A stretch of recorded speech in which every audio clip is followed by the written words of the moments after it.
Welcome to Whatcha Makin, a podcast about sharing ideas, discussing the business of making, and connecting with the maker community. Your hosts are Alex Adams, an engineer turned furniture maker of Type A Furniture, and an alien pretending to be a DIY craftsman, Alex Duffey of Duffey Woodcraft. This is Whatcha Makin.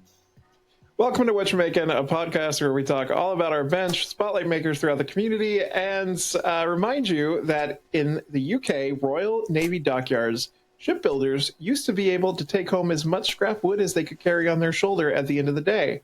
However, one day the Navy changed that as too much wood was being taken out of the yard. So they were told you could only take as much wood as you could carry under your arm. Well, people were, in an act of defiance, started to carry wood over their shoulder again. Thus, the phrase, having a chip on your shoulder, was born. Tonight's main topic is shop layout. I'm Alex Duffey, and you can find me on Instagram and on YouTube. And I am Alex at Type A Furniture, and I definitely thought that the chip on your shoulder had something to do with dried paint. I don't know why, but now I know that that is not correct. Yeah, I definitely did not eat paint chips as a kid. While I was researching that, in Old English, apparently wood was called chip in Old English, and so when you were really, I didn't know that. Yeah, so that was that you had a chip on your shoulder, you had wood on your shoulder. Yeah, yeah, I thought that was really neat. Well, how about that? Well, we have a new patron who joined us. We have Jim at the Accidental Warden Worker who joined us. So, if you would like to be like Jim and become a patron, you can go to patreon.com/whatchamakinshow and become one of the cool kids and get some of those Patreon benefits that we have over there. And he definitely did not accidentally become a patron. Yeah, it's kind of like one of those videos where someone, like, you know, they were going to go work out and then they accidentally fall into their couch and start Netflix. It wasn't a scenario like that. I do have to say, I did think somebody was accidentally one of my patrons. And this is a little off story because I send gifts out to my patrons just like we do. And I had, when somebody joined my bottom tier last month, I had sent them a message, hey, give me your address. I'd love to send you out your sticker. I was going to the post office yesterday, so I messaged them again. Hey, I haven't heard back from you. Send me your address. Let me get you a sticker. And I immediately got a notification that I got an unsubscribe from that follower. So I guess I pestered him too much for his free stuff. Yeah. Well, I do know that some of our patrons who got that special gift from you, it actually has arrived, at least one person that I know of. I don't know of any others. At least I saw one that tracking to see. They should. I know one individual who lives here in Washington should have had it by now. So, but you obviously don't have to post about it. We want you to post about it, but you don't have to. Well, because we'll definitely share it. Yeah, exactly. No, it was great. It was fun to finally get those out in the mail. It took forever, but I hope they enjoy them, and a piece of Whatcha Makin history. Sure. Yeah, they're definitely a limited run, so there are fewer of those than people that walked on the moon, so feel special for those who got them. Very true. What you doing? I have nothing for this segment because most of my stuff is under the What You Breaking segment. So I will just say, Alex, what have you been doing this week? So this past week, I finally got that table that I was fixing out the door. The customer got that one picked up. So where I left off on that one was I had to glue on one of the old table legs that had come loose. And then I also glued on the remade one that was opposite of that one. And I'm at the stage where I'll start sharing reels of this process in different stages. But I had to do the clamp on a clamp kind of technique for that one, where you get one of those wood vise clamps on each of them, because I had curved surfaces and no flat areas that you would traditionally use to clamp two things together. And because of those curved surfaces, just putting a wooden clamp on each of those and then with enough force on there, clamping from the sides to get it to be in the orientation that they want. And that one I actually, for the one that had fallen off, that one I actually used Gorilla Glue on that one because I wanted the expansion of it, because I didn't know how flush everything would be, because when it came off, it was originally glued with dowels on, these big, like, I think there were maybe half-inch dowels, and so the dowels were still on the table portion, but the leg that had gotten pulled off, it had been broken, but someone else had fixed it, and fortunately I checked for, I don't want to say flatness, but alignment of the table legs, because this table expands, and there's 4 table legs on each side. 2 of them are stationary, and then the other 2 go with the table as far out as it extends. And this is one of those that was there. And so you want to make sure that all of those stay level so that when you flip it over and all of the wheels are on the ground, because it has these, those really small wheels that they have on older furniture, make contact with the ground, so you're not like high centered on one of them and it's kind of wobbly or whatever. So I actually, because I think because someone had broken and remade it, when they put it back together, I don't think the alignment was correct with that, so I think they kind of changed the angle just enough that when I glued it, I was like, oh, if it's up and flush against it, it was going to be way too low, so it would have been the only wheel on the ground on that side. So I had to ease it off just a little bit and let the Gorilla Glue expand to fill out that space so that I got the proper angle so that the wheels were all on the same plane, essentially. So that was a little bit of a balancing act, especially with the expansion of that glue, going back and wiping off the excess so that you don't have big globs coming out of the side that you have to try and like chip off later, because they're like, it's those weird like foamy hard bubbles that are just like such a pain to try and get rid of after they've hardened. Anyone who's messed around with that expanding Gorilla Glue will know what I'm talking about. But anyway, I got that one on, and the new one was a lot easier because I had made it so I knew that everything was good to go there. I had used my straight edge again to make sure that all of the wheels were, well, I had not put the wheel on yet because I wanted to get the everything to be level first and then put the wheel on, so I had a little bit more adjustment, because when putting the wheel in, I could shim it if I wanted to, in order to get it on the right plane. And fortunately, I didn't really have to shim that wheel at all, because with those wheels, I had gotten just a single wheel package, the like replacement one. So what they do is they have you put in these, it's like a sleeve, so once I glued it on there and the glue was dried, I had aligned it up to make sure the wheel was going to get drilled in the proper spot, and then you put in this like sleeve that has it's not marking, it's kind of like teeth on it, so it can kind of like grip in when you press it in, and so you press that in, and then at the very end of that collar, it kind of narrows, so then when you put the wheel through, there's kind of a knob at the end, so once it goes past that, there's a catch, so then the wheel doesn't come out, but it has a little bit of movement there, so that you've got a little bit of give to work with. So I got that in, and got the guy to come pick it up, and everything is pretty good to go. So that was pretty much everything with that table leg. Then the other thing that I did was, our downstairs stairwell is open, so when you go down there, we put a bunch of like storage stuff underneath there, and our cats would always get into there, especially if the dogs chased them downstairs. So I had gotten a piece of plywood that I cut in a triangular shape to basically butt up against that to keep the cats from going in. And then the bottom couple of steps, they didn't put any backing on it. So if they go down to the bottom steps, they could just slip between the bottom two and get through that way. So I also had to make like a little U-shaped thing to fit underneath there to make sure they couldn't go under the stairwell from that direction either.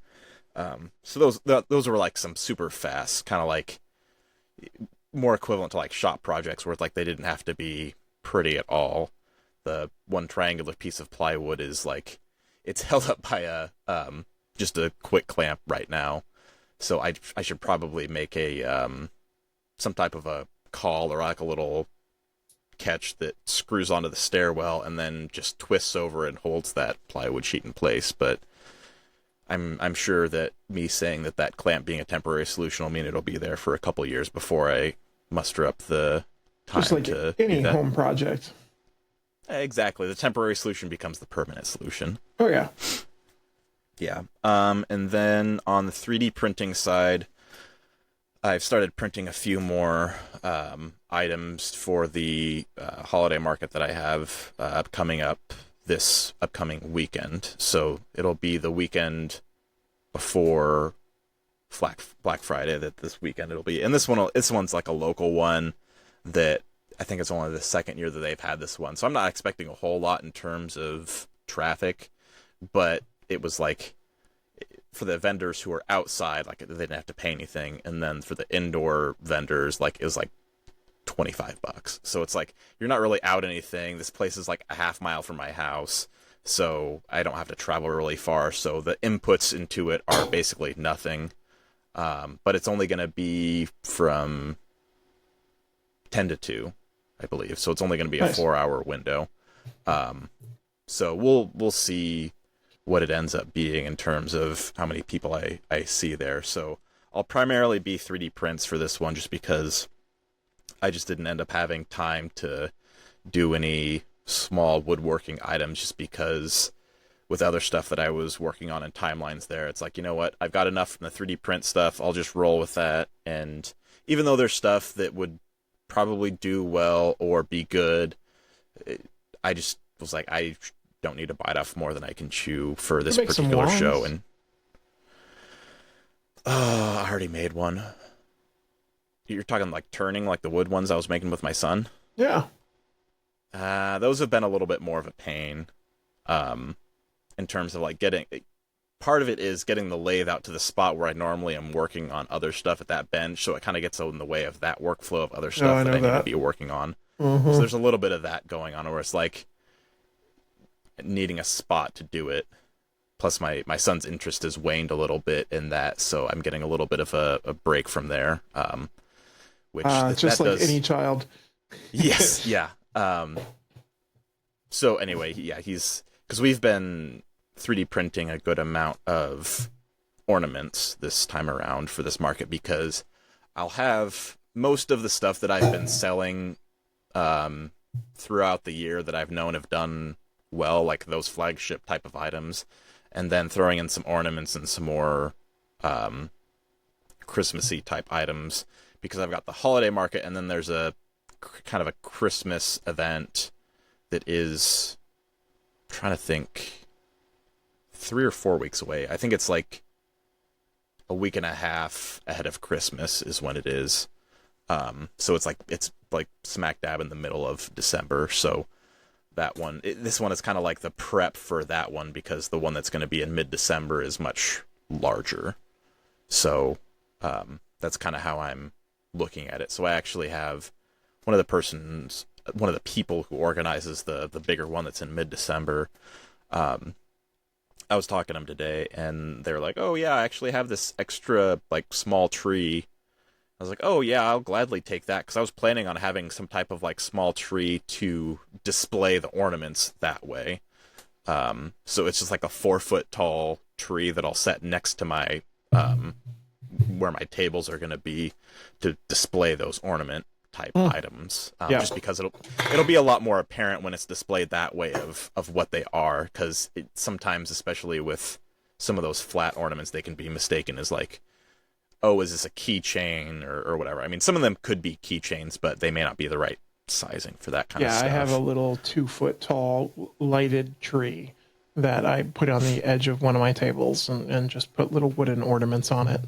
And then I have all of the ornaments in a pile below the tree as like presents, but that people can then pick through. Because this time of year I'll do little ornaments for $3 a piece and just let people grab them. So yeah, and I'll have they actually requested a item for a little like it's not necessarily a raffle. It's one of the things where like the vendor bingo cards, if you've ever had those, where people like go by your booth and do something, and then if they get all the bingo card items, then they get put in for the drawing for like a compiled gift basket. So one of the things that I'm printing from that is it's like this gingerbread dragon with like icing on top and sprinkles and stuff, like something that I normally wouldn't sell that would be good as a giveaway item because, excuse me, it's not something like the amount of time that it takes to print. It would be probably more expensive than what people would be willing to pay for that type of item. But it works good as a giveaway because it's very unique and very eye-catching. So it's like, okay, I'll do something a little bit different. So I was hoping to show that on screen, but that print like failed partway through for a different reason that I'll get into later. So it'll be done by the time we're recording tonight. So nice. Maybe I'll show you later. And then I'll be, as I'm 3D printing more items, I will be printing a variety of items because the same person who helps out with organizing that mid-December Christmas market, they also do it's like a care package for kids and families in need that they do for like I can't remember if it's through the local school or if that's just where the pickup location is. But anyway, I committed to putting in some 3D prints there as presents because there's the food items that are in there. But they also wanted like a gift component of it. So it's like, oh, okay, like I can throw in 3D prints for you guys. So it's, what did they say? I think it's like 72 bags.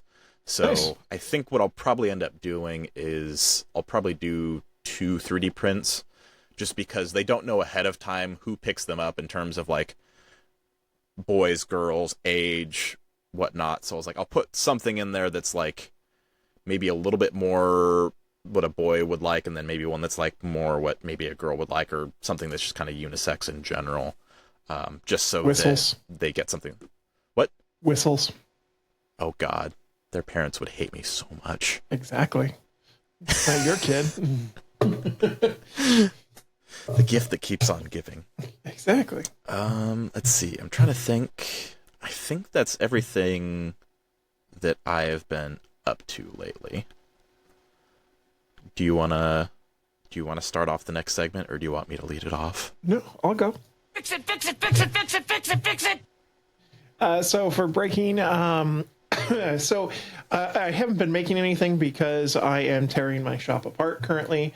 That said, I do have a custom order I am working on at the moment. I was hired to do a refurbishment of a guy. He had a 2.5 foot by 2 foot old growth redwood clock.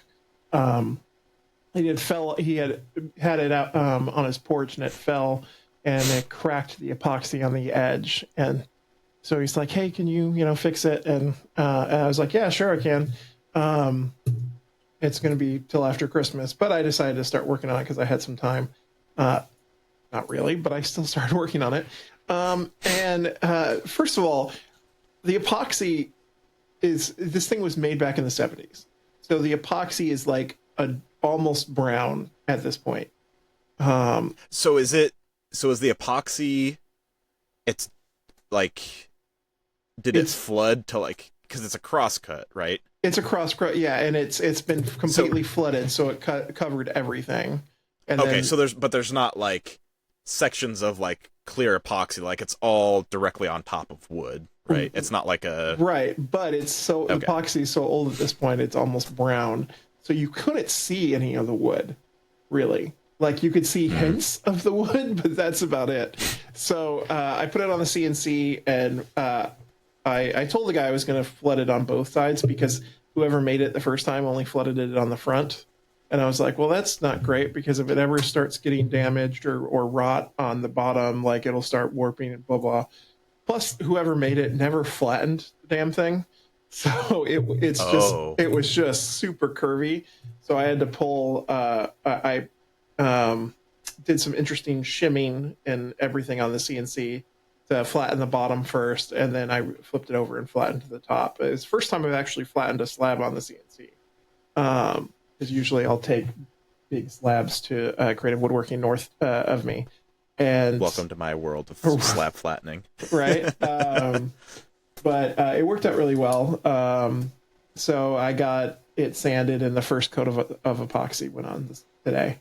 But in the meantime, while I'm not doing that, I'm also tearing apart my shop. So I built some shelving, big metal industrial shelving on one side of the wall, and that's got all the stuff that was underneath my bench is now on that shelf.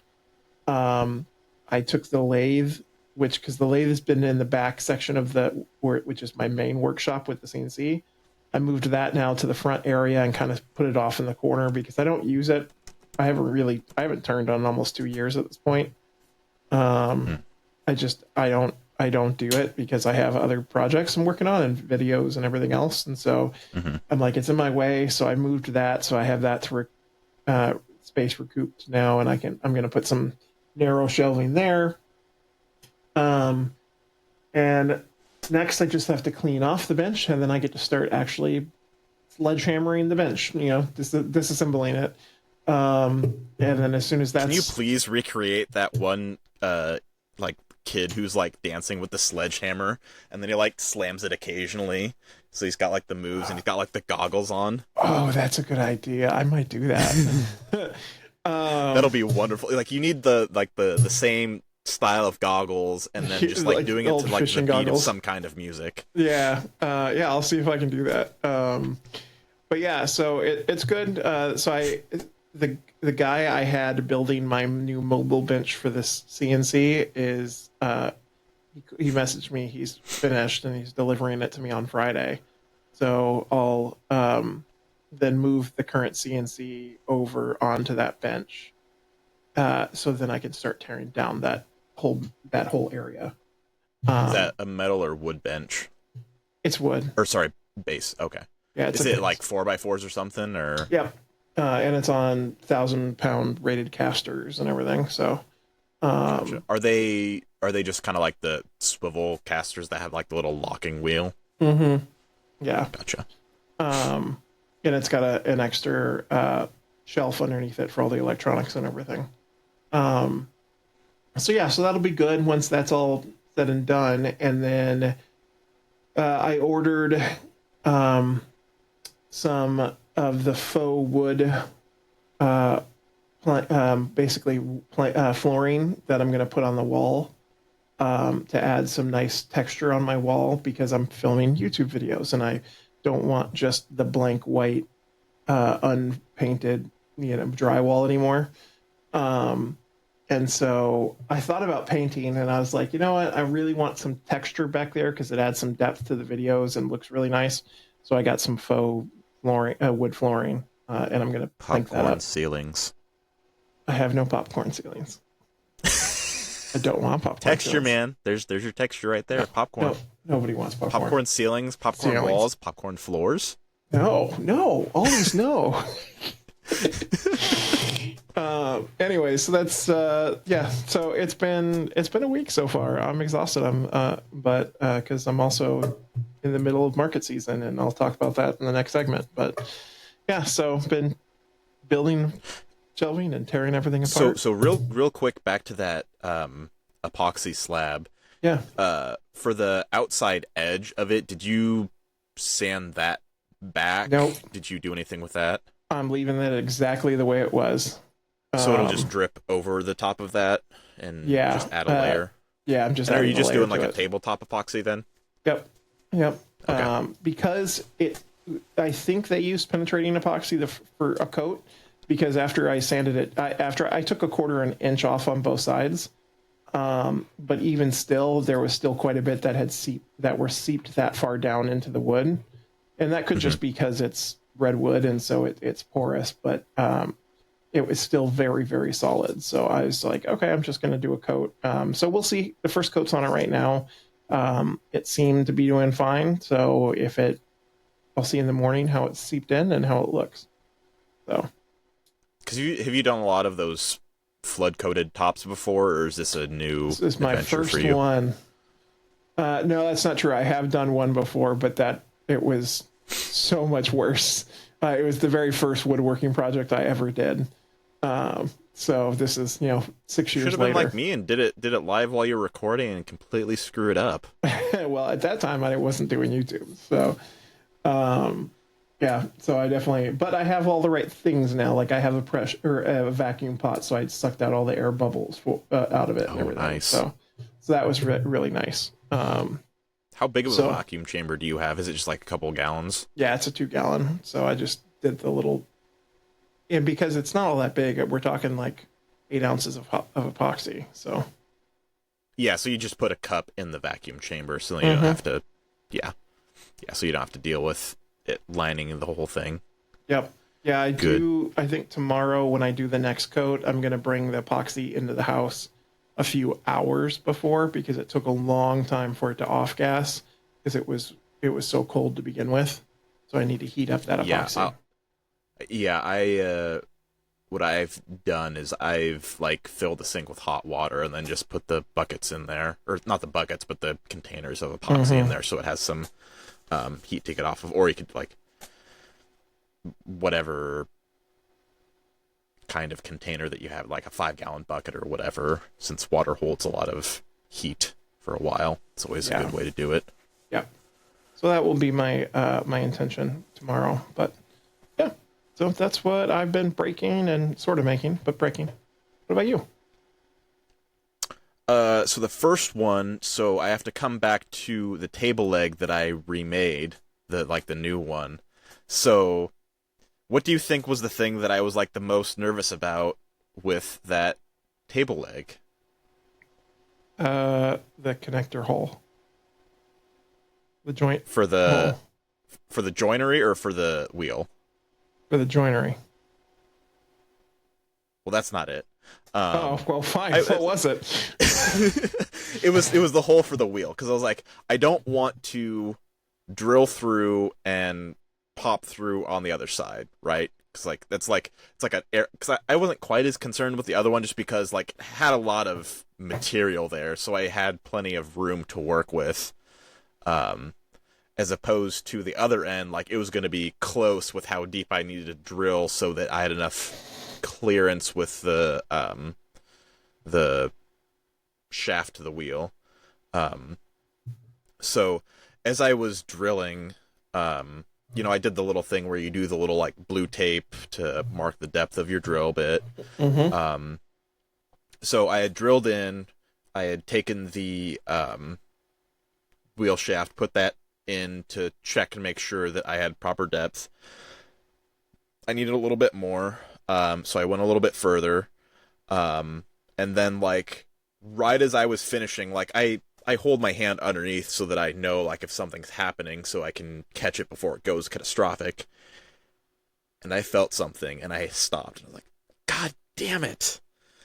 So what had happened was, so these were just normal twist drill bits. And so what had happened was I did not actually drill through the other side. Not all the chips had come out, and some of the chips that were pushing down so I had drilled down and then come back out and then measured. So there were still a few chips down there. So when I drilled further, some of them didn't get evacuated up through the twist of the drill bit. So it actually pushed and made this ever so slightly little hole where I had the a little bit of basically a splinter with finish on it that had popped off. And fortunately, I had that, I found it, I kept track of it. So because I had already pre-finished this piece before I had glued it on. So what I decided was, okay, I am going to leave this small little like sliver of a piece that has, because we're talking like maybe a little bit more than like a width of a toothpick and maybe like a 1/4 inch long. So I set it aside. I got the whatever it is that goes in before the actual wheel itself in with some glue, got that on, got the wheel on, made sure that everything was lined properly with the rest of the wheels, and made sure that like that stuff dried. And then what I did was I did the CA glue trick where you just little dab of CA glue, put the chip back on top, put a piece of blue tape over the top of it, let it dry, peel back the blue tape, and then fill in kind of like the edge side pieces that were next to that chip, just with a little bit of finish to get those little pieces that were showing at that point. And it looked okay. I wouldn't say that it was like a wonderful fix, but for where it is and where you'll see, like, good enough, right? Because, you know, we're all super critical of our own work when we look at stuff, and I was like, absolutely. It was one of those moments where I had to say, like, this is going to be good enough for what it needs to be. So, you know, if I point it out, someone's obviously going to see it. Would someone see it if they didn't have it pointed out? Maybe. But probably not. So that was the one kind of oopsie that I had on that particular project. One other thing that happened, and this was after the table was done and I was moving stuff in and out of the garage. The garage door opener on this garage died a while ago, and it's just a single car garage door, so it's not that big. So it's easy to move by hand up and down. So, usually I'm pretty cognizant of where my hands are, but I let one kind of go off to the side, and as I was pulling down, I smashed my ring finger in between two of those panels, and man, that frickin' hurt. And my, like, the end of my finger went numb. Oh no. That's yeah, bad. so it was like, yeah, it went numb, and, you know, it looks fine now. Like, you can probably, like, if it didn't turn your nail blue, you're not doing something right. Yeah, it's just a little bit of, like, discoloration there, not a whole lot. But, like, it still feels, like, the nail still feels a little bit funny. So I was like, if anyone who has ever had, like, a moment where they've, like, smashed a toenail or a fingernail, where they're, like, you're worried about the nail actually falling off, I was like, there's a little bit of worry there about that happening. But I think I'm far enough along now that I should be, like, I don't think there's any worry of that happening anymore. So yeah, I've been dealing with that for a few days.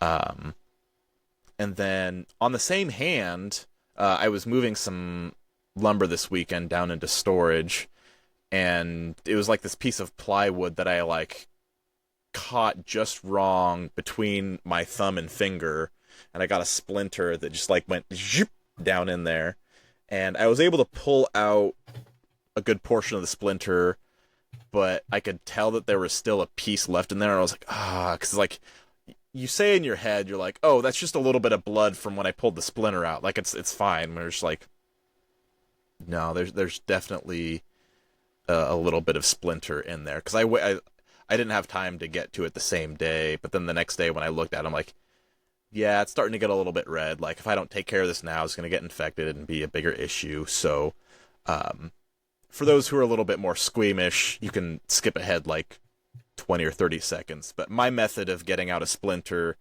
I prefer to use a sewing needle to basically follow the path of the splinter, and then just kind of, like, go in a little bit and then pop up the skin that's above that to expose it, because that, like, doesn't have any nerve endings in it, so it's fine. Kind of like, you know, the kids who would do weird stuff with, like, needles and get it, like, right under the skin and put it on their tips of their fingers or whatever, but I never did that. But So I just go in there, and I had started off with a razor blade to kind of come in at an angle, be like, okay, like, since it's a little bit deeper, see if that method works, but that wasn't working, so I went back to my tried and true method of using a sewing. How dare you interrupt me? So anyway, I got it out pretty quick. So that's my method, is using a sewing needle to follow the path, pop up the skin, and then get the rest of it out of there. It's more of that, like, super annoying, just, like, random, like, pinch of pain whenever you're, like, moving your fingers, where it's just like, it's just, like, annoying.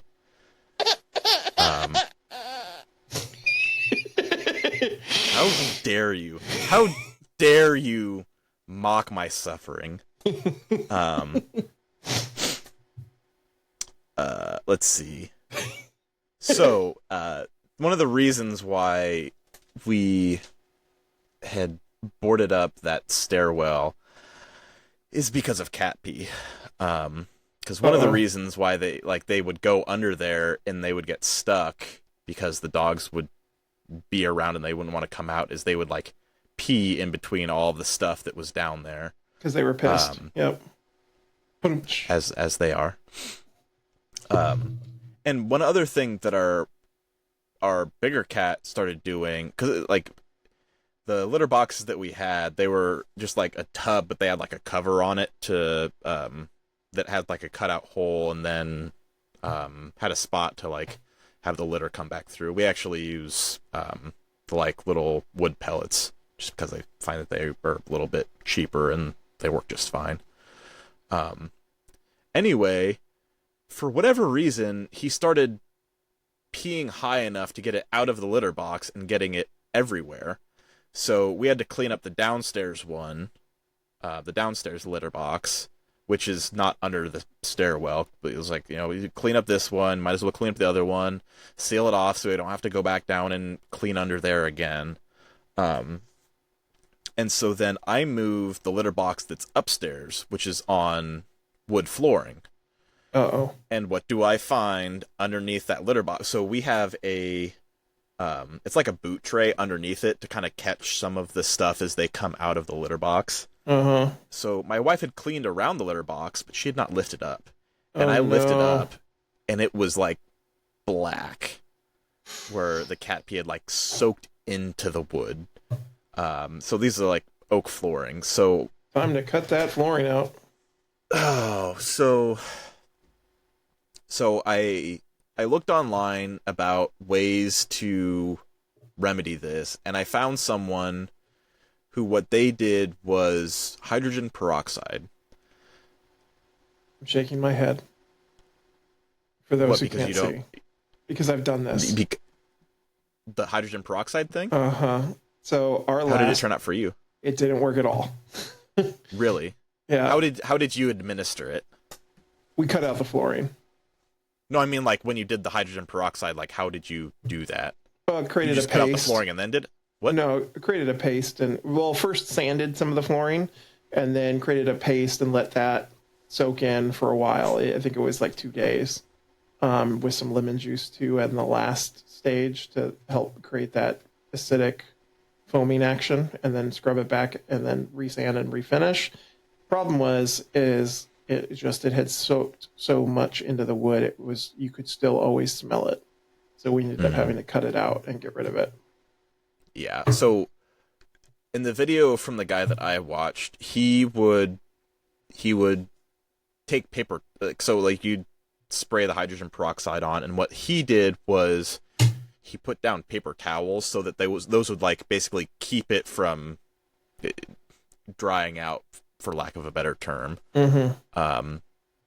And he did that for, like, so he'd basically apply and then take off the old paper towels, like, every day and respray, and he would check on the progress. And his, after, like, a week, like, you couldn't tell that there was damage there.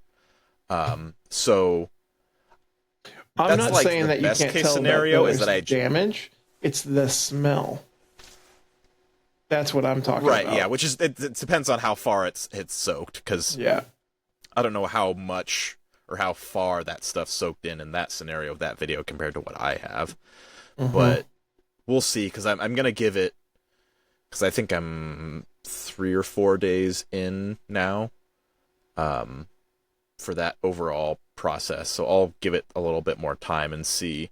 So, like, best case scenario is that I just have to, like, sand and refinish. Worst case scenario, like you said, is cutting out the flooring and potentially some subflooring or whatever it is. Because the crappy thing is it's up against the corner, and I'm not sure if it's damaged some of the baseboard because the baseboard is painted, so I don't know underneath that what it looks like. Because right now, when I spray it over, like, the varnish is kind of bubbling up where it is right now, and then some of the paint that's on the side of the baseboard is bubbling a little bit. So it's one of those things where I'm just, like, trying to mitigate it as best as possible before going the route of cutting it out, just to see, because it's like part of it's just a little bit of an experiment for me to, like, see how well it works, just so that I know in the future if something like that happens. But we did order new litter boxes that are fully enclosed, because we had taken the top off because the bigger cat was kind of having some trouble, like, getting in there and being able to move around while finding a spot to actually go. So we got something that was bigger, so we had a little more room to walk around. So I have that stuff on the way. We've put the lid things back on to force him to not pee outside of the litter box, but our first house, we'll see how that goes. Our first house, we had to do all that because when we moved in, the previous owner, we found out, had changed the carpet, but the carpet was put on top of subflooring where they had a dog who had been peeing in that room, I guess, and the subflooring had gotten the dog smell on it. We couldn't smell it as humans, but the cats could, and they then were marking their territory to just basically pee over it. And so we had put in hardwoods. And so they were peeing to mark their territory. And so, I had to go through all that. And we ended up tearing out the whole subfloor in that whole room because it was just all marked up from that animal. And I didn't want them to keep marking. And as soon as we did, no problem. There was no more problems. So that's good. Yeah. So far, a few of the boards have changed drastically in color from going from basically black to what they should look like. But some of the other ones haven't changed as much. So it almost, to me, it looks like, I was like, I wonder if some of these boards were replaced a while ago and they're not the same as, like, I'm guessing that they probably were, just by how some of them, the color is coming back quicker than others, or it could be how stuff got saturated when they're together. I don't know.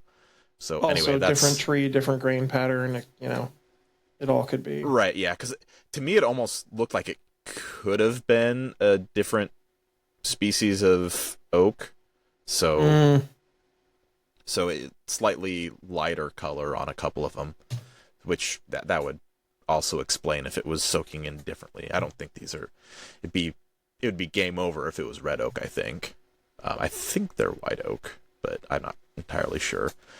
Honestly, I've been wanting to refinish the floors anyway, because I've been wanting to use a little bit of the either Rubio or other hard wax oils for the flooring since they're made for that. So this might be my opportunity to change some of that stuff over, because these wood floors definitely are at the stage where they need to get refinished. So I was like, I might as well do it with something that I can handle. Like, it's not right. It's a small hallway between the two bedrooms that are up there, which are like maybe like a 10 by 12 or something like that. So they're not huge, but you just have to move stuff around to sand and redo the flooring. The real pain in the ass is going to be our king size bed, which was, the fact that it was a sleep number bed made it easier because those actually blow up with air. Yep. So the mattress getting up there was not hard, but getting the headboard up there, there was like almost no space because it was one of those stairwells that goes up, does a 180 and comes back. So it was like almost impossible to get up there. So maybe we'll spend a couple of nights sleeping downstairs on the couches and while we're doing that. I can get my wife to be on board with that because I would let the dogs out of their kennels for that. So she always wants the dogs to be out of their kennels to sleep in our beds, and I'm like, I don't want that. Especially with one dog that's like 160 pounds and the other one that's like 80. It's too much. It's too much. Anywho. Okay, so going on from animal stuff. So you remember a month or two back when I was like, hey, my son came to me and was like, the nozzle's not working on the 3D printer. Uh-huh. You finally figured it out? With that. No issues with that. I did a print on it, and it was just fine. However, that kind of holiday gingerbread kind of dragon thing that I was talking to you about that I had to restart. So that one had to go partway through, and I had finished off a roll of brown, which is the primary color of that print, and putting on a new roll of filament. And apparently what had happened was there was a kink in that filament relatively close to the end of the spool. I'm not sure how it got in there, but it broke off underneath the AMS before it gets out and goes to the printer, which is like the only spot that you can't get to unless you actually take it apart to access it, which is one of the like flaws of that design, is the accessibility of that. So it wasn't what I try to do, like since it broke off, so I attempted to see if I couldn't push it through with filament to get it to a stage where I could access it, but it was jamming up. And then I tried from the other direction to pop it back out so then I could see if I couldn't try and pull it out. That was not doing anything. So I had to basically stop the print and go ahead and turn everything off so I could take apart the AMS, which is the unit that has those rolls of filament in there, because this is for my P1S printer. And then take everything apart, take out the piece of filament. That's all it took. And then just putting it back together, and it was right as rain. So nice. That sucks when, like, because it's something that does periodically happen to people. That was just the first time that it happened to me, that I had a piece of filament break off in a spot that I was not able to access it without like tearing stuff apart. Albeit I've done that before, where it's like by the print head, but that's a little bit of a different story. Like this was just like a piece that had broken off and like had gotten lodged somewhere.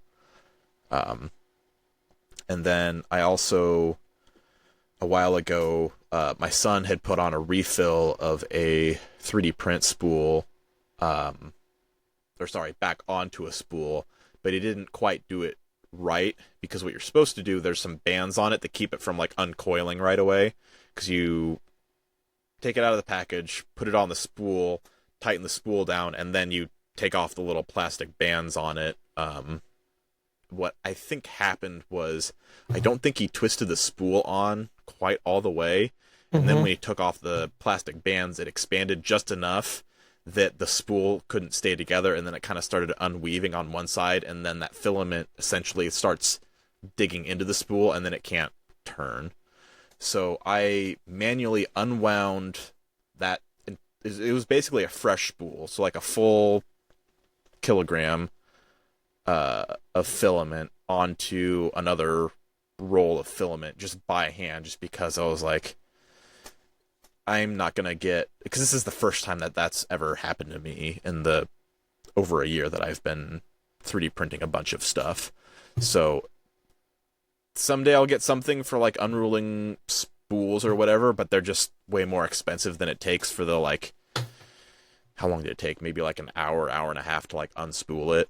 So I was like, yeah, for the one time that it happened, I don't need any like special tools. It was just kind of a little bit dicey at stages where you're trying to get it to like wind back on itself, so then it's not unspooling and getting stuck. So I kind of like guide it with my finger back and forth to try and get even layer of that filament wrapping around it, which after a while it started getting not as smooth as the start, especially when you get to like the corners and the edges where you're not quite getting all the way into the end and filling in the corners there. So that was a good afternoon, or that evening that I did that. So I just put on a TV show while I was doing it. It's like, yeah, it's fine.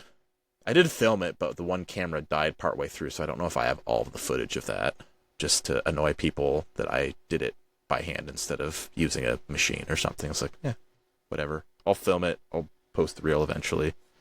We'll see how that works. Let's see. I think that's everything that I have been breaking. Oh, one last one. Someone started our Walmart on fire.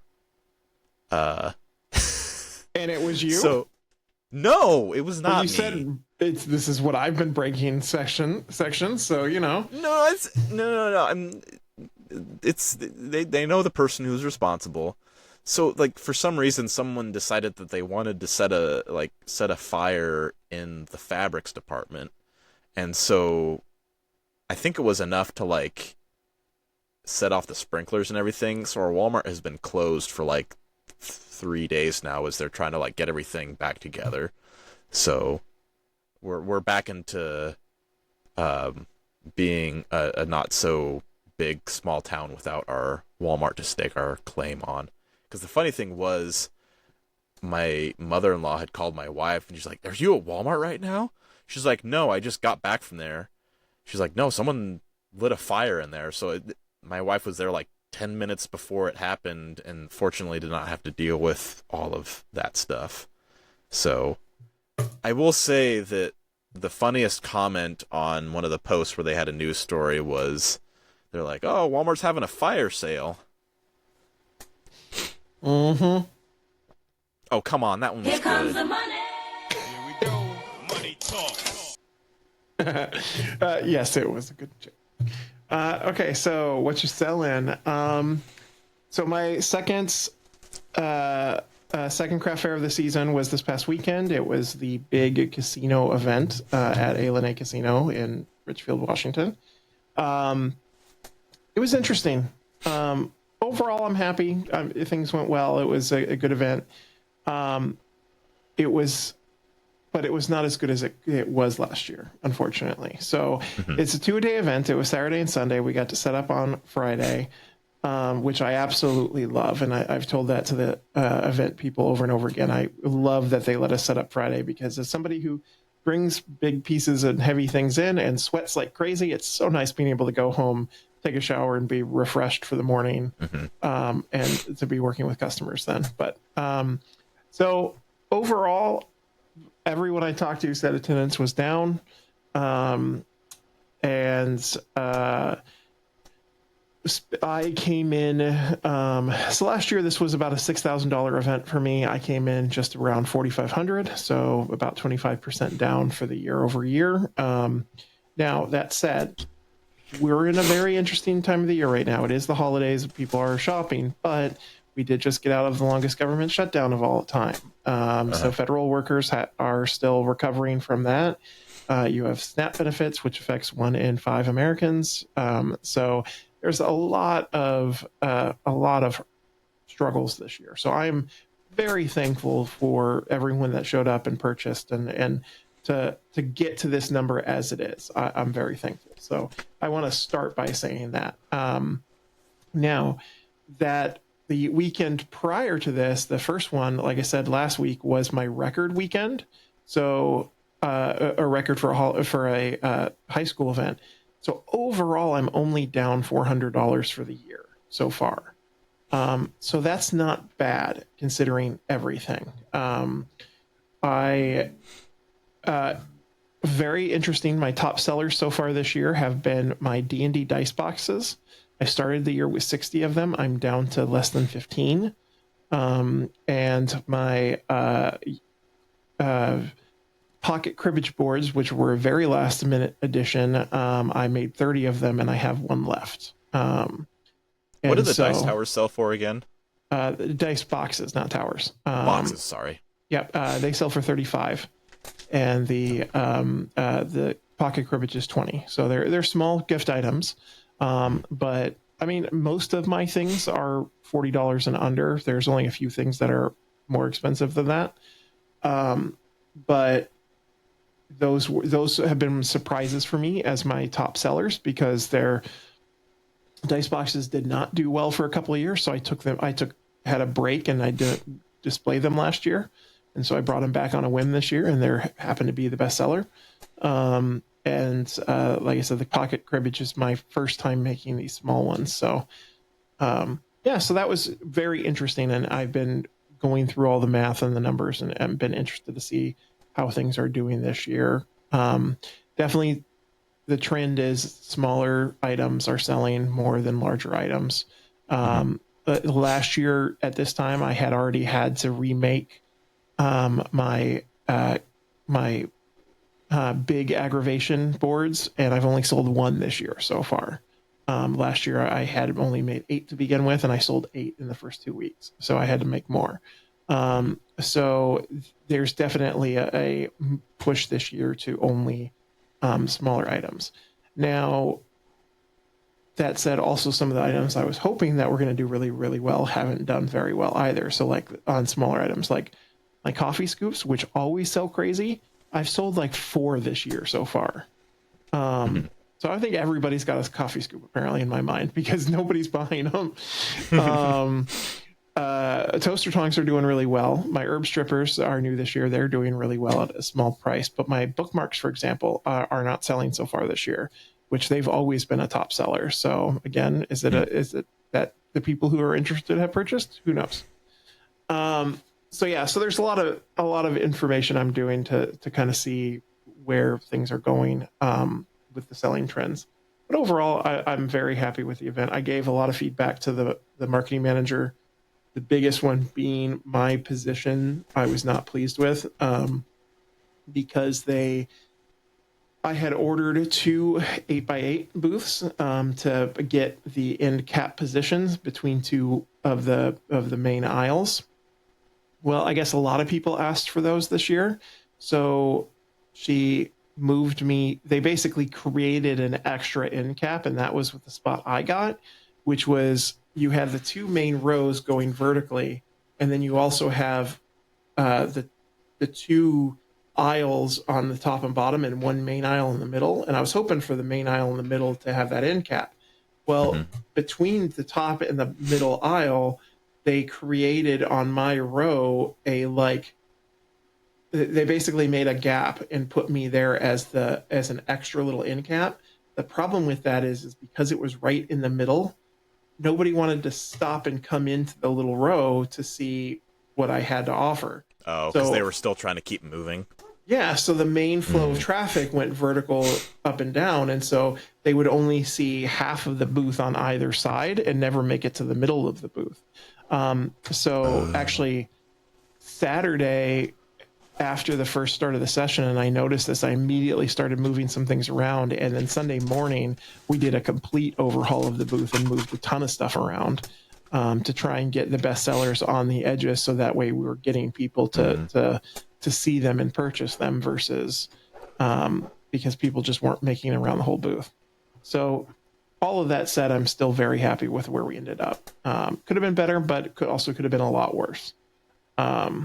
Unfortunately, as long as you're coming ahead on that show, that's good. Yeah. And well, unfortunately, I had hired an employee for the show because last year it was so busy. We needed a third person to help out. Was definitely not the case this year. So I felt bad that she didn't have a ton to do, but it was very nice having a third person still, because one, it gave Victoria and I someone else to talk to that we like. And whenever one of us needed to go do a bathroom break or something, there was still another person in the booth to help. So, overall, it was good. Yeah. So 2 shows down, and 3 more to go. Cool. And is that that figure where you said that you're only 400 down for the year? Was that like compared to year to date last year or to the whole year last year? Year to date, though, that's compared to year to date of the market season. So I'm looking at, so last year I had done 2 markets, just like I've done now, 2 markets at this point. So I'm looking at the number I made last year to the number I've made to this year. And so this year I'm down 400 from that number I made last year. And my goal always is like, I would love to make more, but I want to make at least what I made last year. Right. Gotcha.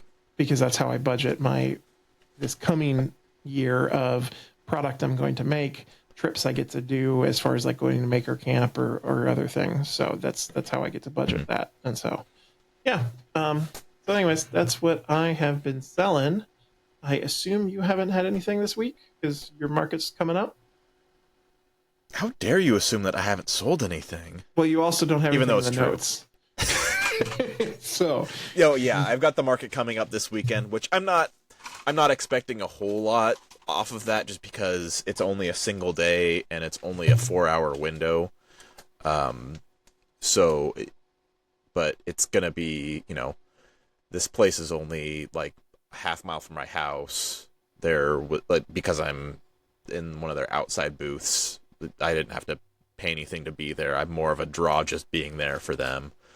So in terms of like expenses going in, it's basically almost nothing. So I'll come out ahead pretty easily on that one, just because there's, not much skin in the game in terms of expenses. So I think I'll do decent on that one. But yeah, I will report back in after that. Somebody's watching me. It's my anxiety. I only have a few this week, so why don't you go ahead and kick us off on this? Okay, first one that I have is from Bradley at Three Trees Designs. So he made this side table that is, so it's rectangular on the top, and then it's got the sides are black, and they kind of do this like slant and then kind of a little bit of a twist, but with all straight edges. So you got to know what your geometry is when you're cutting those, because it's one of those where it kind of like you're trying to think of like how this thing stays together. So it like one for the accent between the natural wood and then the black was a great usage of that aesthetically, as well as the shape where it's just like angling in and then kind of twisting, so you get almost kind of a origami looking object out of it. So it's a pretty cool one to see. So that's my first one that I've got on my list. My first one is Bramble's Woodwork. So I came across this reel because I was going through woodworking reels, but I really like this person. They make some jewelry and other mosaic type stuff, but they save all of their offcuts when they make stuff, and then they re-glue them up. And so over time, like in this reel, this person had, I want to say it was at least 20 different wood species all glued up together in basically a mosaic pattern. And they kept re-gluing and cutting out of a design, and then they would cut it back up and re-glue it all back together. And so it just stacks on top and on top. And I really liked this because people use, it's a very creative way to keep using scraps over and over and over again. So they ended up, and what was really cool is they ended up making a whole jewelry set, some earrings and a pendant necklace. Man, it looked so beautiful with all of these different colors of wood, and just the patterning. They did a very, very good job. Well, especially since they've got, I'm looking at it here right now, and especially since it's got a lot of really bright colors in there, that really makes it pop. It almost has like a modern art kind of vibe to it. That's how I felt about it too. So I was really impressed. I thought they did a great job with it. Cool. Next one that I've got on my list is Tobias at Tobias Lochner ZA. I don't know if that's what that's for, but if that's a regional thing. But so they made a replica. There's a couple different names for it. Some people call it like a book carousel. A dingus was another term for it. So think of two wheels and some of you may have seen this.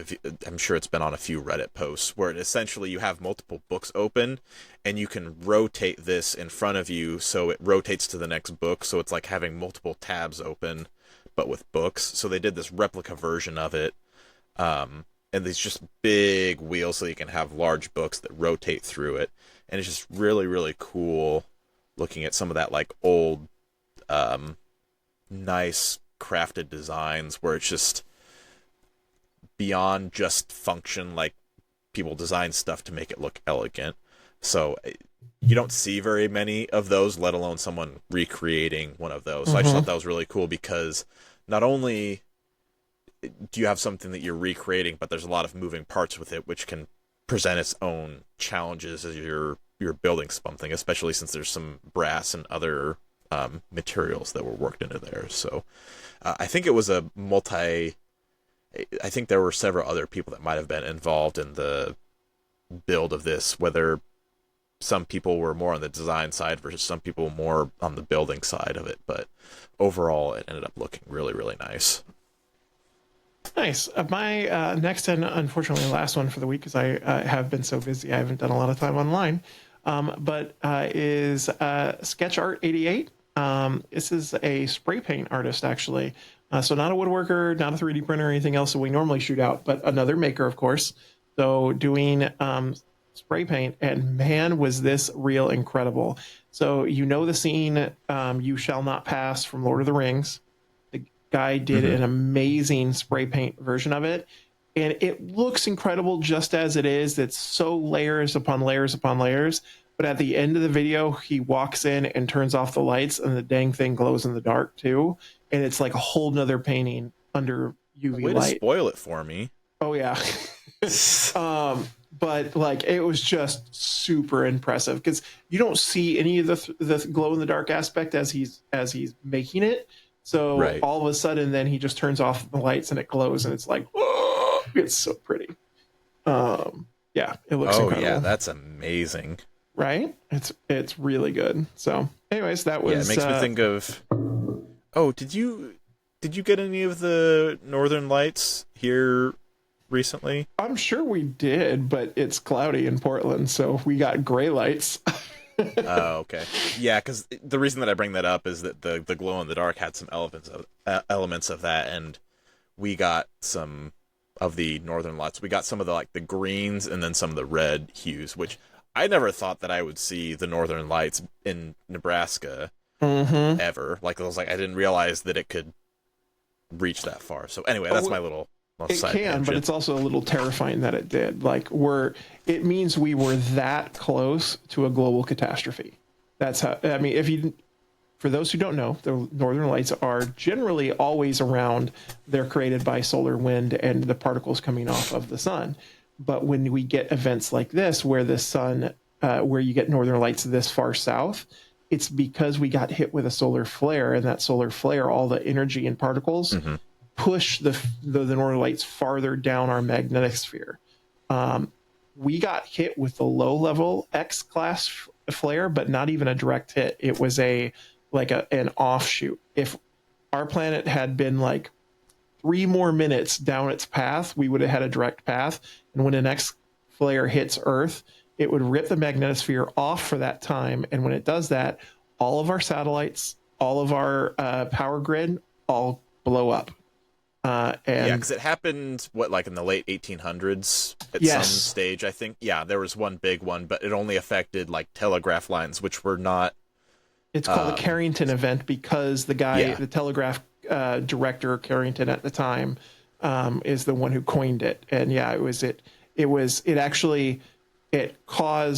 it hit on the eastern seaboard, and on the western seaboard, people were getting electrocuted from electricity that had traveled all the way down the telegraph line. So, it's a terrifying thing. We got close. So we got 2 more years of this because our sun is in its solar maximus. We have 3 years of it being in its peak solar flare activity. I'm a science so it's nerd. Gladiator? Yes. Okay, let's see. Next one that I've got, Kevin at Shea made. He did a really cool inlay where he made an inlay of two matches in an X orientation. So one match is just, your regular old match. And then on the other side, what he did for the head of that match is he actually did a little bit of wood burning on the head of that to make it look like a spent match, which I thought was just a cool idea in general to like show the, the dichotomy of, the before and after. So I thought it was really cool how he was able to incorporate the wood burning into something that was literally like burnt wood with the match head. So I thought that was a really cool artistic take on that I had not seen before. Next one that I've got is Andrew from Valley Andrew, and that's Valley spelled Vallee.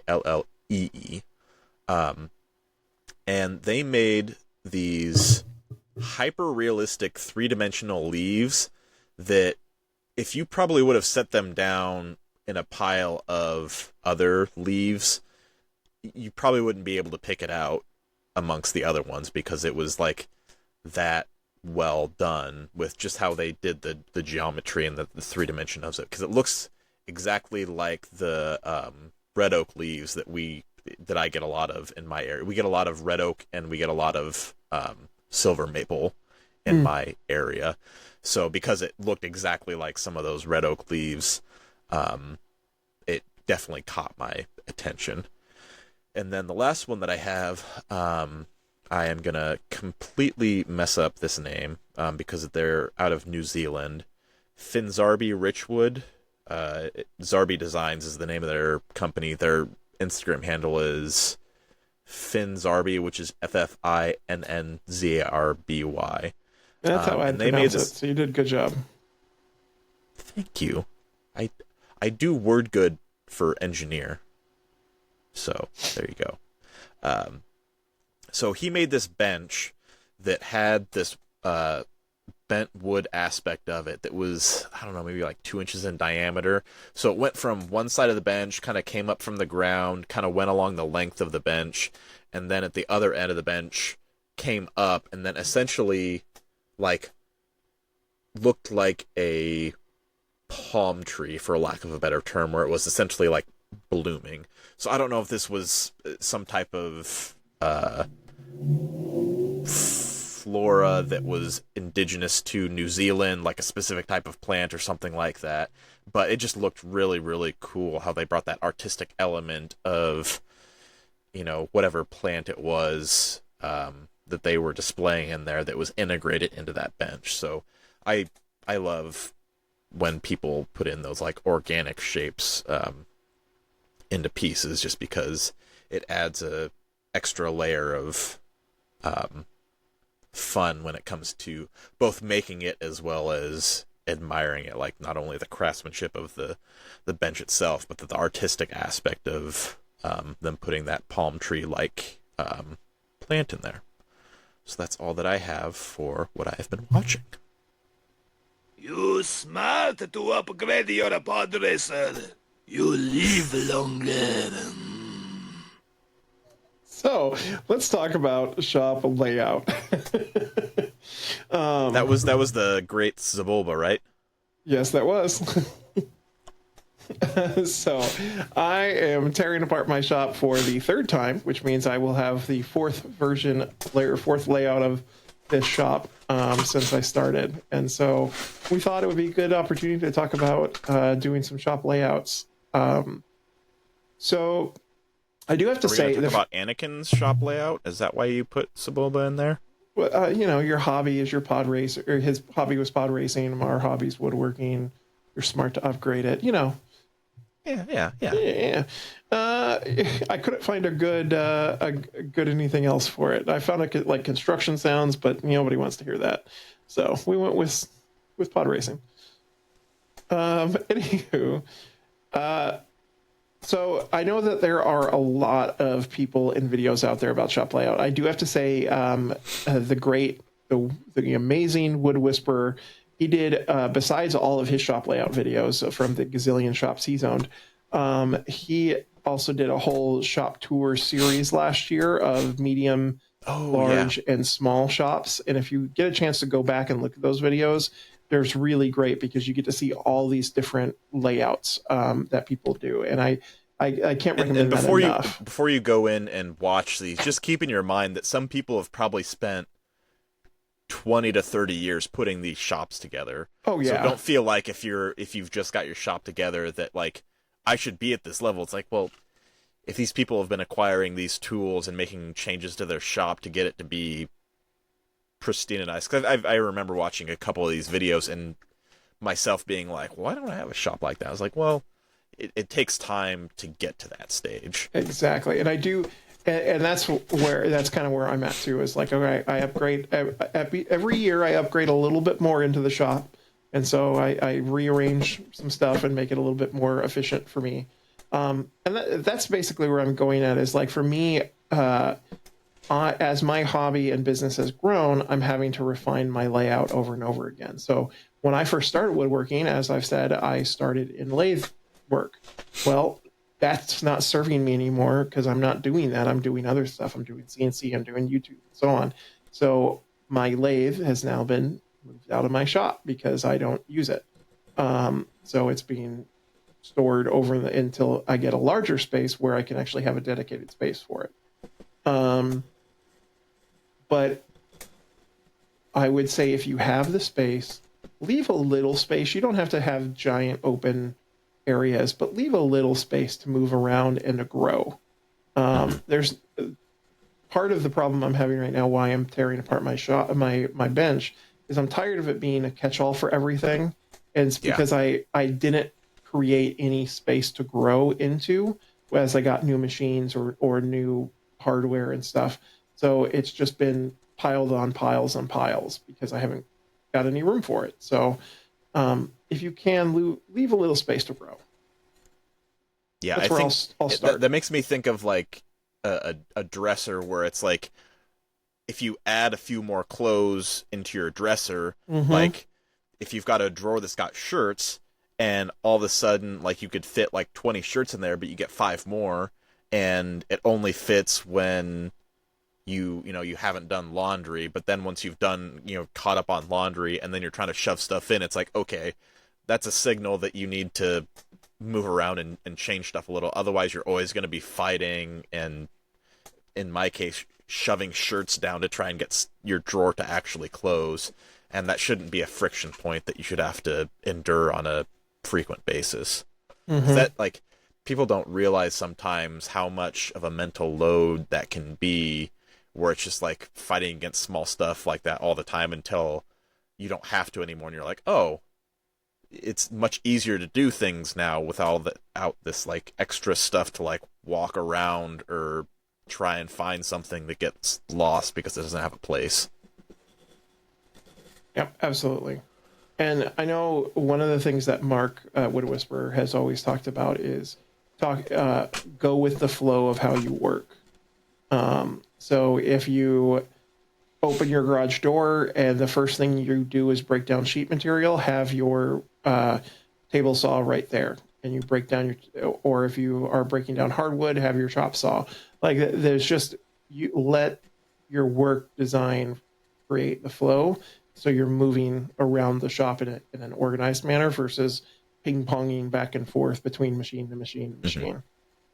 And that's what I'm trying to do now, is to make my main space where everything is for my CNC and for doing my CNC work. And then the front space is going to be for larger furniture space stuff. So, yeah. And if people are early on and because after a while you kind of have an understanding of what size of material you're generally working with to know, what type of size constraints do I have in this shop in terms of like machines and where to have them. Because for me, one of my drivers is like my jointer and planer need to be in certain spots because of the length of material that I'm generally working with. I need a certain amount of infeed and outfeed space to handle that material. So I've gotten to this stage where, like, for me, working with 8 and even 10-foot boards is a pretty typical occurrence for me. So I set up my stuff to be able to handle those size of boards when I am like jointing or planing or doing long rip cuts with my track saw, where I've got places where I do that. And I do actually also have some secondary places for a couple of those operations, primarily long rip cuts, because sometimes there's one space in my shop that I like to use for long boards, which is generally where I keep my jointer planer and the spot where I do long rip cuts.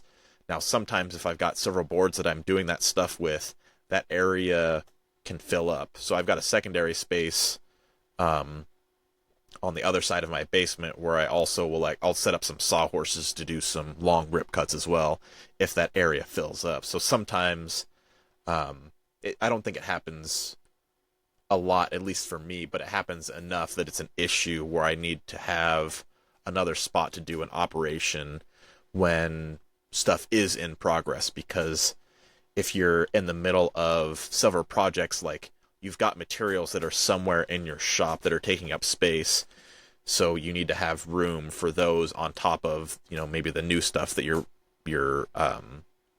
bringing in. Because say, for example, people who are doing a large batch of cutting boards, not only do you have to have the space to, if you are cutting up the cutting boards, but also gluing them, while they're gluing, or while that glue is drying, you need to have a space for that to sit. And then you probably want to be doing stuff while those are set out and drying, so you want to have enough space to do something else.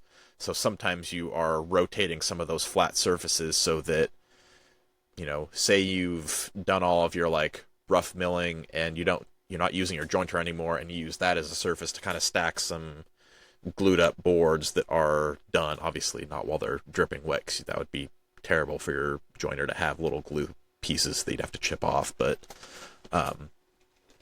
that's something where okay, I'm done with this stage of doing stuff where I'm not using these machines, so it's okay to set it on that surface. One surface for me that I use a lot is my bandsaw, the table of my bandsaw. That's kind of one of my catch-all areas, because I know I don't use that a whole bunch, but I use it enough that it's okay, I'll set a couple of sanders over there so that it's not in the way of my main workbench. So anyway, yeah, keeping an idea of the size of workpiece, because that also does drive the size of tool that you have as well. Because if you need to handle, if you need a planer that is, 15 inches or even 20 inches, that's a bigger footprint. And so that material size is going to dictate that. Because if you do have to plane stuff that is, above 13 inches that you can't do with a lunchbox planer anymore, and you need a 20-inch planer, that's more real estate that you're taking up in your shop. Right. So that's why I'm always a big proponent of looking at what your material sizes are going to be, because that'll determine, how much in-feed and out-feed space you need, what width of, certain tools that you'll need for cut depth or planing width or what have you. So then you'll know kind of what you're working with footprint-wise. But of course, we've both mentioned it many times on here that an easy way, if you are in a shop space that can be a little bit cramped, is putting stuff on mobile bases if possible. I move my jointer and my planer back and forth on that mobile base all of the time. I have a mobile base on my bandsaw, which I have not moved since I have gotten it. So, I mean, sometimes you get good use out of that, and other times, maybe I don't need a mobile base on my bandsaw anymore because I haven't moved it. But I've moved it once. I have moved it once. Which that, and this will be my next point, is identify it. Once you do get into a flow where you've tried a layout, identifying probably some of your high friction points or your biggest pain in the butt for your shop layout, and starting with fixing that. For me, that one of those was, there was a humidifier on the side of the central HVAC unit in the basement, because I share that space with my shop. And it juts out enough that it was in the area, the only area that I had as a long length to have my jointer and planer, and I would constantly, when I was going around the jointer or planer, hit my back on that thing. And so for me, that literally was a pain point where I was literally running into it and it was getting in my way. Now, that unit actually died on me this last summer, which was not a big deal because you don't need humidity in the summer. But as I'm having the HVAC person come in and put in a replacement unit, I'm like, okay, I don't want the replacement unit to be here. Put it in a different spot so I do not run into it again, because not running into that was like one of my main walkways that I go in and out of, and it was so much better not to have to go around that every single time I walk back and forth across that area. So identifying that most annoying aspect of your shop and doing something about that can always be a good starting point. It doesn't have to be a huge thing, because obviously moving a humidifier is a little bit of a bigger undertaking than, moving a table or other stuff. But Right. it was something that happened enough that it was something that was always on my mind, where I was like, I gotta move this. It's gotta be somewhere else. Yeah. Well, and like you said, I think that's really important then to reevaluate what is working and what's not working throughout the time of your shop. And like I said, for me, I pretty much yearly, at this point, I'm reevaluating what's working, and that's why I moved that lathe and why I'm getting rid of that one bench, because it's just a pain point. I would also can't stress enough of how to use height for your advantage. Like I'm lucky enough that I have really tall ceilings and doors in my house, and so it's a newer build, so it's 12-foot ceilings. And you suck. Yeah, so it's the same in the garage. So I'm using all that space to do like my big tall pipe clamps. I put the hook for it way up near the top of the ceiling, because since it's a 4-foot, pipe clamp, I can still reach it and pull it off when I need it, but then it's not in my way, and I can still then have more clamps underneath it. So, yeah, there's if you can use your space, use different levels of space. Levels, Jerry, levels. Levels, Jerry, level. And then just don't let something become cluster or junk. If you're not using it, don't be afraid to get rid of it too. I would say, like, I've gotten rid of plenty of tools at this point because I'm just not using them, and they're not something I'm going to use. So if it's just sitting around, don't be a hoarder. Don't be a hoarder. Don't be a hoarder. Don't be a hoarder. Exactly. Well, yeah, that's another topic, is like having a system for what you keep versus what you pitch for scraps. Because if you have a standard of what you will keep versus what you will not keep, that makes that decision easier, because you have decided ahead of time, okay, if I have offcuts off of the ends of boards that are, say it's less than 4 inches in length and it's the end grain of a board, that's just trash. Like, I'm not going to use anything for that. Like, say it's like, think of the smallest thing that you will probably make with stuff. So say, for example, like coasters. Like, think in your head, can you make coasters out of this piece? No? Then it's not something you're going to keep. Give it to someone else or put it in the burn pile. Now, not everyone makes coasters, but I was just using that as an example of, like, for some people, that's like the smallest item that they make. For other people, the smallest items that they make might be like,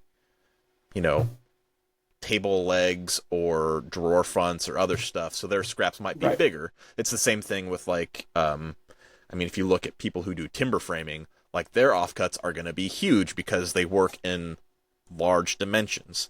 Right. So what they keep versus what they pitch is going to be different. So because if you turn pens, the size of your blanks that you'll need for that is not going to be as much as, what people are going to need for larger pieces of furniture, say like a dining table or something like that. So what you might deem as usable would be drastically different than someone who's building something much larger. So it just kind of just in your head, and of course we all have aspirations of what we want to build versus what we will actually build. So if it's been a year or two since you have done a certain project or something, put it in a spot that's more of like a long-term storage if you have access to something like that. If it's say it's a shed or an outbuilding or maybe even a different room. Because I have been trying a lot these past couple of months to take all of the lumber that I am not using and take it to the offsite location in the basement space at the furniture store that I work with. Because I was like, even though I have space to hold stuff here, it makes sense to move it over there. And I've gotten to a cadence where, like, basically once a week I evaluate, okay, what can I take into deep storage and get out of here to free up space in my main workspace so that I make it easier for myself. So, like, I only took 4 or 5 boards this past week, but that's 4 or 5 more boards that I don't have to walk around anymore. And I'm also evaluating how much space I dedicate towards storage of lumber, because if, like, half of your space is just storing raw materials, but you don't go through that material very fast, it might behoove you to have less on-site storage, if possible, and move it to somewhere else until you actually need it, maybe a few months down the road. And of course, each scenario is going to be different, but if you do have a space that is smaller or a little bit more cramped, that's one way that you can reclaim some of that space, is looking at how much storage you allot for that kind of stuff. Anything else? Oh, I got lots of stuff. I think I might have said it before, but everyone thinks that they have a small shop because we always want to go bigger. But I would say that for most people, a typical shop space is probably going to be a basement that's like 10 by 30, or like 1 stall of a 2-stall garage is going to be fairly typical for people. And what you have in that space, it depends on the type of projects that you have, the type of tools that you have, but take a hard look at what tools you will actually need and use, because quite honestly, I really don't use the table saw that I have very much, just because I haven't had a need for it.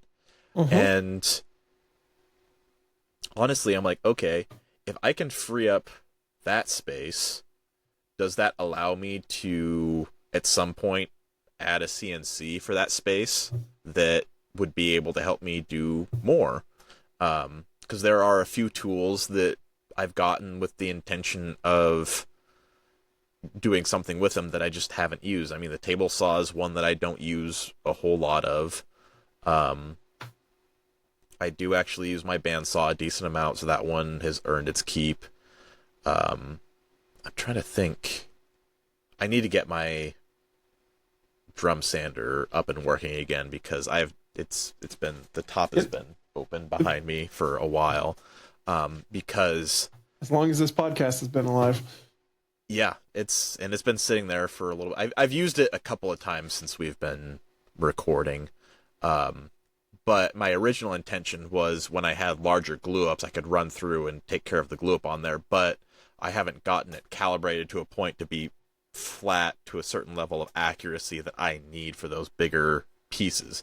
But for running through like thinner stock, if I were to do, say, bookmarks or other things like that, it would probably do just fine. I just haven't gotten to that stage of doing those particular products. So honestly, that's probably been the most underutilized piece of equipment that I have. When you get like the ratio of how expensive it is versus how much you've used it, that's probably the most underutilized tool that I have right now, is the drum sander. The table saw is probably close behind, but there's still opportunity for the drum sander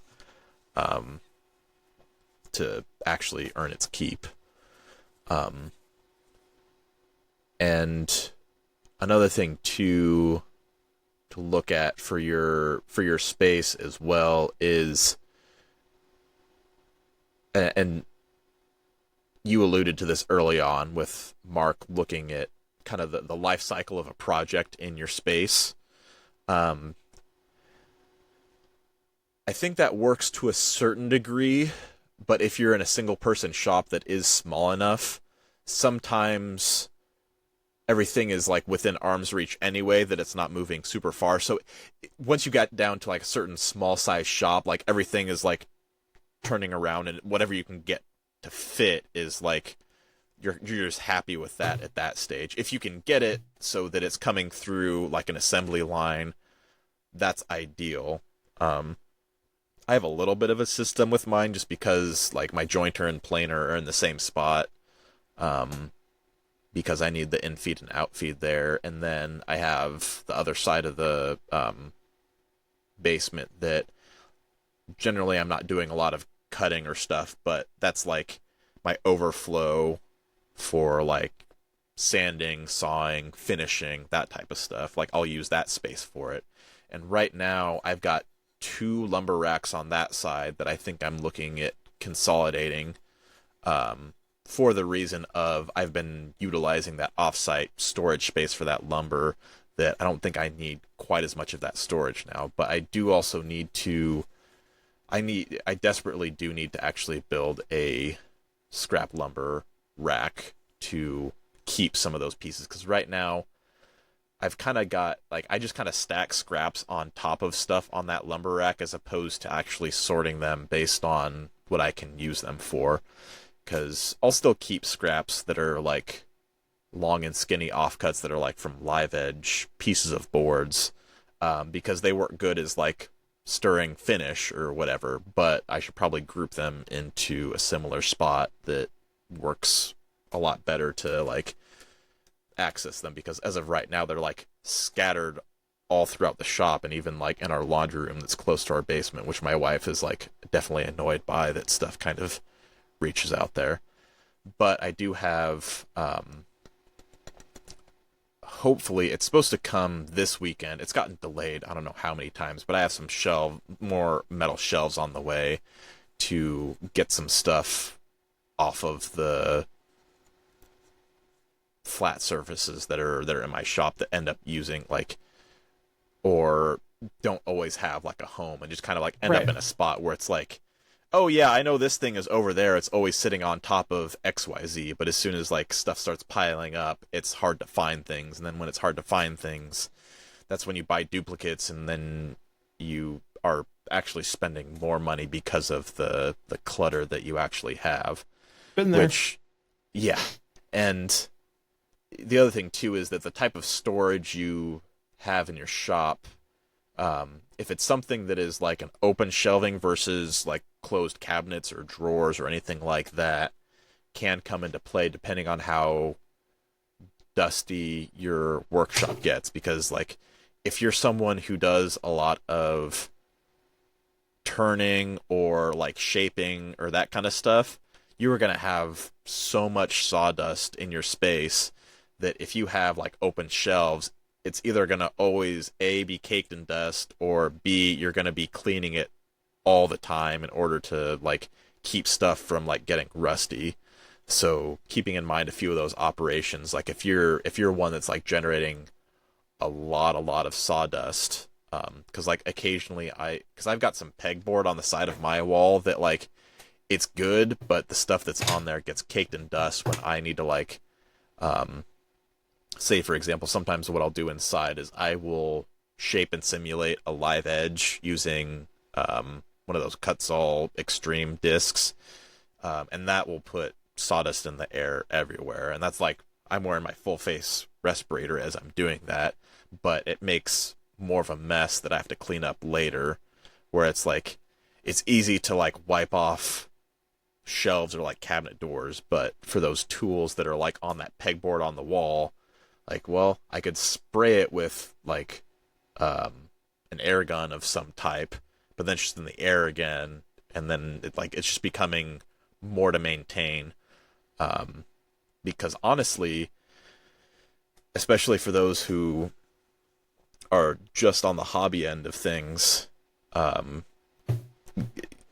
as you do more and more stuff, like cleaning and keeping stuff clean becomes a bigger and bigger component as you're making more and more stuff. So the more that you can make your place easy to clean, the less time that you spend cleaning and the more time that you actually spend making stuff, because it's hard to get into the shop when every time when you're going in there is like, well, the next thing I have to clean this and this before I can even start doing stuff that I actually want to do or need to do, which can put a little bit more of a mental load on yourself to even like mentally be in the headspace to like get into the shop. It can become a pretty big hurdle at that point. So doing what you can to make it easy for yourself to just get going makes it drastically easier. Because one thing that I do, especially when I'm sanding, is that I mark with chalk in between sanding grits, but I always write what sanding grit that I need on that one, just in case I have to like pause that project, do something else, and come back to it, and I'm like, oh crap, did I sand this up to like, was the last grit that I went to like 150, or do I need to go to like 180? And then you just start back down at like 120 again, and then you add more work to yourself. Yep. Because you don't remember or you didn't take notes to like see where you even were at the last stage when you even were in the shop. Right.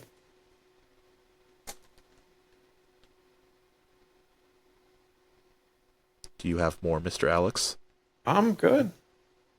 That's all You're I've good got on for shop iteration layout. number 4 on Mark Yep. 4 of your layout. Well, I'm in process, so we'll see how it goes here in the next couple of weeks. Yeah, because I'm probably, let's see, I'm probably on version 3, because I had my bench in one spot when I first started, and I was doing more hand tool stuff, and then I moved it over.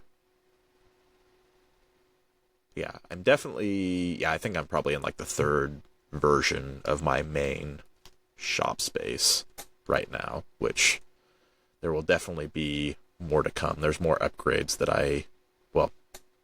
more changes that I want to implement here in the next few months that should help stuff out.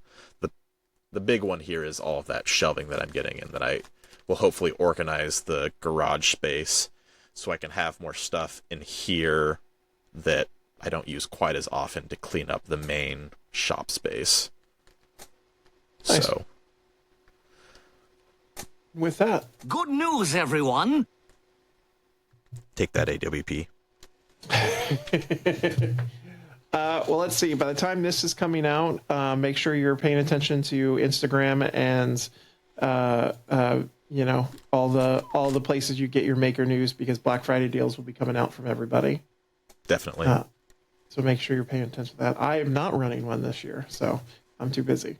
But I'm sure there will be plenty of people that are.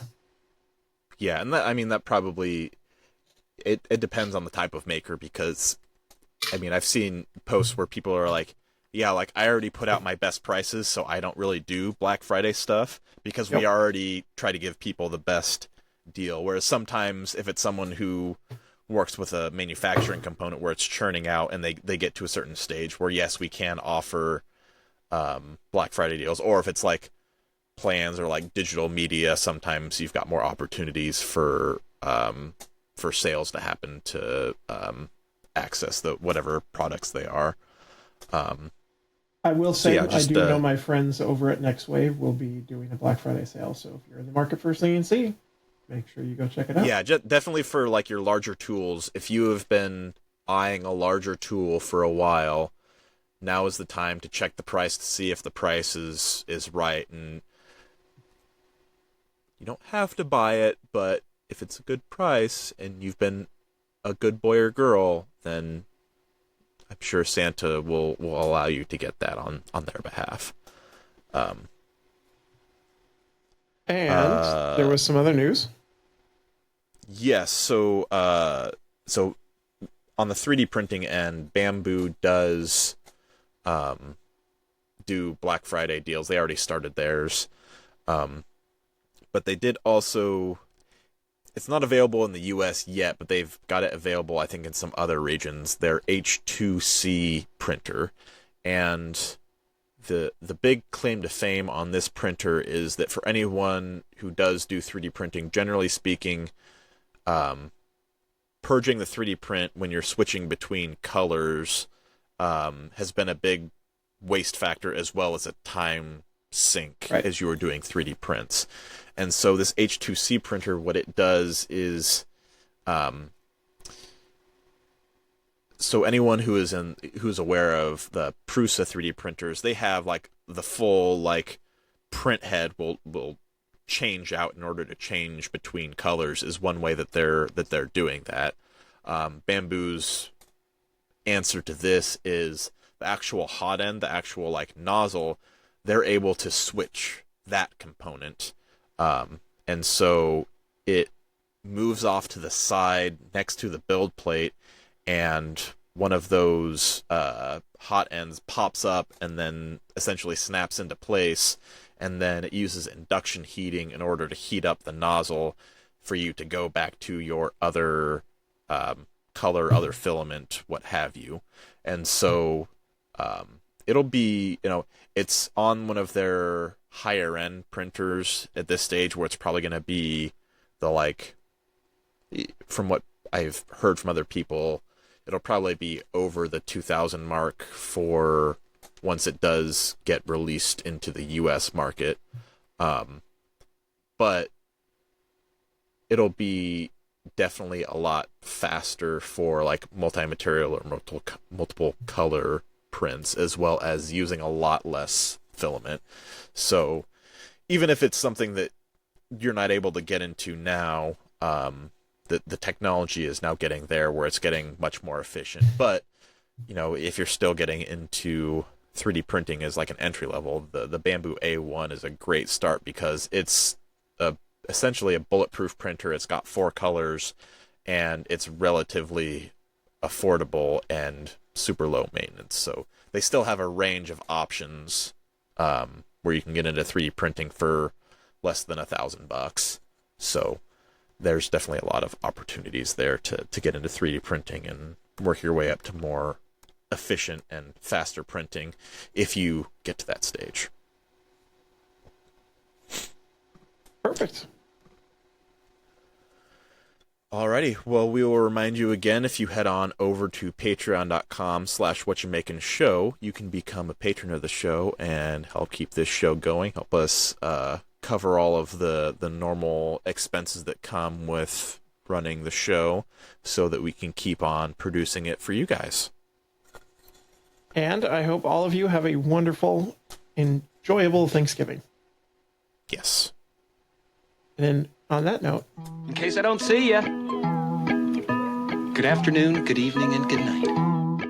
good night, everybody. Night, night.